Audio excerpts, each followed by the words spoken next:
teachers and students, I want to thank everyone for following the directions of the adults and for participating in our severe weather drill.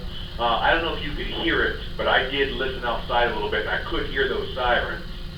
So that's great. So everybody did a good job today following the directions of your adults. Remember, we practice these drills to make sure everyone's safe. At this time, you may go ahead and restart normal classroom activities. Thank you.